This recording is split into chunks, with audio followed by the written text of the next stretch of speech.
Hello friend, જય શ્રી કૃષ્ણ, રાધે રાધે, જય માતાજી. અને સૌથી પહેલાં તો તમને બધાને તુલસી વિવાહની શુભકામના, દેવ દિવાળીની શુભકામના.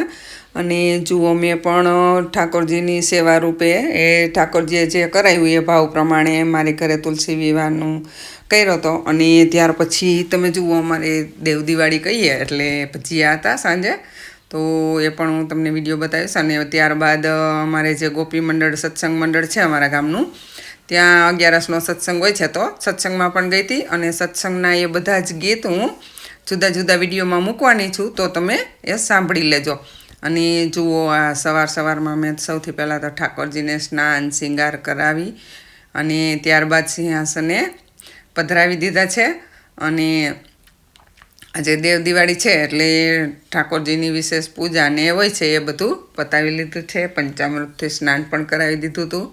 અને ત્યારબાદ હવે બીજી તૈયારી કરીશ, કારણ કે આજે તુલસી વિવાહ છે, તો જે કંઈ ભગવાન આપણી પાસે કરાવે એ આપણે કરીએ. તો જુઓ, હું તમને દર્શન કરાવી દઉં પહેલાં તો. અને ફરીથી દેવ દિવાળીની બધાને શુભકામના.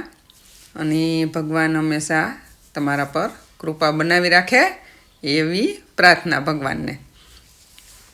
અને ત્યારબાદ તમે જોઈ શકો છો કે હું કંસારની તૈયારી કરીશ, કારણ કે ભગવાનને આપણે તુલસી વિવાહ છે તો કંસાર તો પીરસવો જ પડશે. એટલા માટે તો એના માટે મેં ચોખાનો લોટ લઈ લીધો છે, આ દળેલી ખાંડ છે, અને આ ઘી છે જે ગરમ કરી લીધેલું છે. અને ચોખાનો લોટ ડબલ છે, ખાંડ એથી થોડી ઓછી. અને જુઓ, આ કાજુ બદામ અને પિસ્તા પણ છે, અને ગુલાબની પાંખડીઓ પણ મેં એમાં નાખી છે. તો સૌથી પહેલાં તો આપણે કંસાર બનાવી લઈએ. તો લોટ અને દળેલી ખાંડ, અને હવે નાખી દઈશું ઘી. તો જુઓ, ઘી ગરમ કરીને નાખી દીધું, અને આપણે એક ચમચી લઈ અને હલાવી લઈશું. અને આપણે તુલસી વિવાહને દિવસે તુલસીને જે આપણે શેરડીનો સાઠો હોય ને એ પણ મૂકીએ છીએ. અમારે અહીંયા આ બાજુ એવો રિવાજ છે. તમારે ત્યાં કેવો રિવાજ છે એ મને જરૂરથી કહેજો. અને કંસાર પણ ધરાવીએ છીએ. તુલસી ક્યારે ઘીનો દીવો કરી અને તુલસી માને પણ કંસાર ધરાવીએ છીએ. અને હવે આપણે કંસાર છે એ આપણે સાઈડમાં એક ડીશમાં લઈ લઈશું. અને ત્યારબાદ એને સરસ રીતે આવી રીતના કરશું, થપથપાવશું એટલે થઈ જશે. જુઓ, આ રીતે ડીશને આપણે થપથપાવી લઈશું. અને પછી સૌથી પહેલાં તો આપણે ગુલાબની પાંદડી વડે એને જુઓ આ રીતે ગાર્નિશ કરી લઈશું, કારણ કે ભગવાન માટે છે તો કંઈક નવું એટ્રેક્ટિવ કરી તો ભગવાનને પણ ગમશે, એટલા માટે.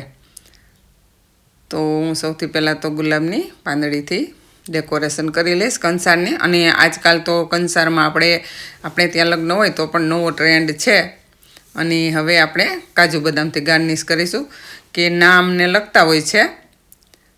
તો આપણે તો એક જ નામ આવત, પરંતુ મેં નામ નથી લખ્યું, પરંતુ મેં કર્યું છે એમનું ડેકોરેશન. નહીંતર ઠાકોરજી અને તુલસીજીનું ટી જ નામ આવત, પરંતુ મેં નામ નથી લખ્યું ને આ રીતે એમનું ગાર્નિશ કરી દીધું.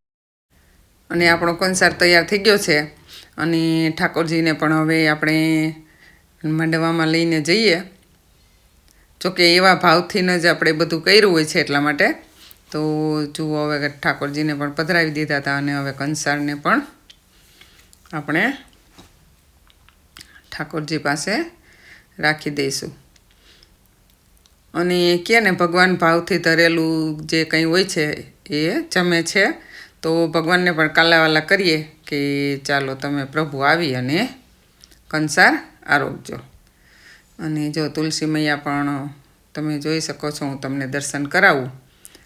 તો મારા ઠાકોરજી અને તુલસી મૈયા બિરાજી ગયા છે, અને આપણે કંસાર પણ પધરાવી ધરાવી દીધો છે. અને જુઓ, હવે બા પણ ભગવાનને કાલાવાલા કરવા આવી ગયા છે. અને ત્યાર પછી મારા બાપુજી પણ આવી ગયા છે. અને એ પણ ભગવાનના દર્શન કરે છે. અને ત્યાર પછી આપણે ભગવાનને સિંહાસને ફરીથી પધરાવી દઈશું. અને ત્યાર પછીનું જુઓ આ કામ હોય છે, જે ફૂલને બધું પધરાવી દીધું હતું સિંહાસને, ભગવાનને પધરાવી દીધા. ત્યાર પછી હવે આપણે આ જે ફૂલ છે એ એક ડાલીમાં ભેગા કરી લઈશું અને આનું પણ આપણે કંઈક બનાવશું. તો એ વિડીયો પણ હું મૂકીશ, તો તમે વિડીયોને જોઈ લેજો જરૂરથી. અને આ વિડીયો કેવો લાગ્યો એ પણ જરૂર કોમેન્ટ કરજો. અને જો પડી ગઈ છે સાંજ હવે, અને મેં મરચાંને મેથી ને કોથમીરને બધું સુધારી લીધું છે. અને મારે આજે બનાવવાના છે ભજીયા, તો મેં ભજીયા બનાવી લીધા. અને જુઓ સરસ મજાના મેથીના ગોટા એકદમ ફૂલેલા અને પોચા છે ને. અને ત્યારબાદ તમે જોઈ શકો છો, અમારે અહીંયા જે ગોપી મંડળનો સત્સંગ હોય ત્યાં અમે લોકો સત્સંગમાં ગયા હતા. તો સત્સંગના બધા બહેનો જુઓ ભગવાનના ભજન ગાઈ રહ્યા છે. અને આ બધા જ ભજન હું જુદા જુદા વિડીયોમાં જુદા જુદા મૂકીશ, તો તમે બધા વિડીયો જોજો. એકદમ સરસ મજાના નવા ભજન છે, તમે લગભગ સાંભળ્યા ન હોય એવા છે. તો જરૂરથી એ બધા વિડીયા પણ તમે જોઈ લેજો. અને ચેનલ પર નવા હોય તો સબસ્ક્રાઈબ કરી વિડીયોને લાઈક અને શેર કરી દેજો.